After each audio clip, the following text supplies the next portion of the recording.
In Batman the Animated Series, the writing was considered to be arguably the best in many instances for the depicted characters to have ever been featured from any DC Comics source-based material. The examples of the lore for this series was considered among the best out of any animated venture from DC, and there have been a few examples of interesting theories speculated about the animated series as a result. But the speculative scenario is this: how Poison Ivy faked her death in Batman the Animated Series. Pamela Isley was one of the most well-known female characters out of all depicted in this series. All she was written so well by the screenwriters from the cartoon that aspects of Poison Ivy from how she was portrayed in this series became canon within the Batman comics. Her portrayal had her as something of a victim with circumstance, and not exactly a villainess that minded endless fighting with Batman. It was actually quite the opposite. From information now known, her schemes and plans were some of the most well thought out, and when Batman encountered a crime committed by Poison Ivy, he knew that it would be something planned meticulously well and dangerous. A theory had it that in Season 2 episode House and Garden, Poison Ivy had grown tired of the endless fighting against Batman, and even considered abandoning her pursuit of saving the environment, which was the very basis of her becoming a member of Batman's Rogues Gallery. Pamela decides to stop being a threat to Gotham and decides to live a normal life, being that with a husband and children. However, due to circumstances in the episode, it's revealed that due to her body's condition with plants, she can't bear children of her own and uses human-plant hybrids to create the illusion that she can have children and be a loving wife. Batman uncovers the most complex conspiracy that Poison Ivy has ever implemented, and once her plan is uncovered, fakes her death and escapes from Batman one final time before the episode ends, with Pamela mourning the family that she had created and leaves Gotham City never to return. Opinions of the episode had it to be the most eerie and even horrific out of the original Batman the Animated Series. Conflicting sources had the writer of the episode, Paul Dini, come up with the idea of Poison Ivy becoming tired of the monotonous confrontations with Batman and desired to just give up a life of crime. Further conflicting sources had screenwriters of Batman the Animated Series somewhat perplexed with writing Poison Ivy into episodes as the main focus. At that time, she was increasingly paired up with Harley Quinn in a lesbian relationship which was responded to positively by audiences, at which we're slowly becoming neutral with Poison Ivy as a standalone character.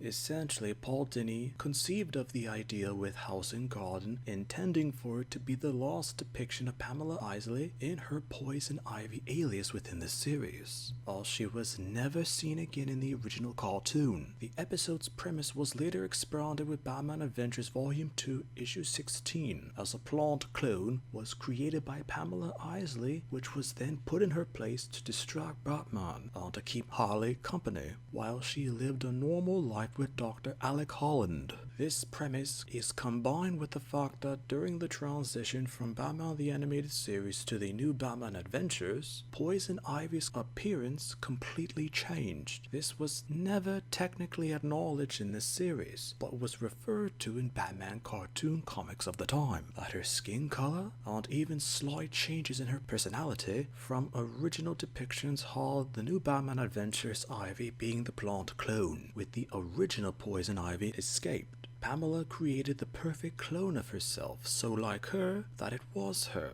and not even Batman could have told the difference between the clone and the real Poison Ivy. According to Bruce Timm and Paul Dini lore for the entire original DC animated universe from Batman the Animated Series to Justice League Unlimited, what happened in the House and Garden episode were some of the few times that Batman was legitimately frightened and disturbed by what he had witnessed. Opinions from critics and fans of the animated series called it one of the best episodes on a brilliant technical end to one of the most iconic portrayals of a female character from DC Comics in animation itself.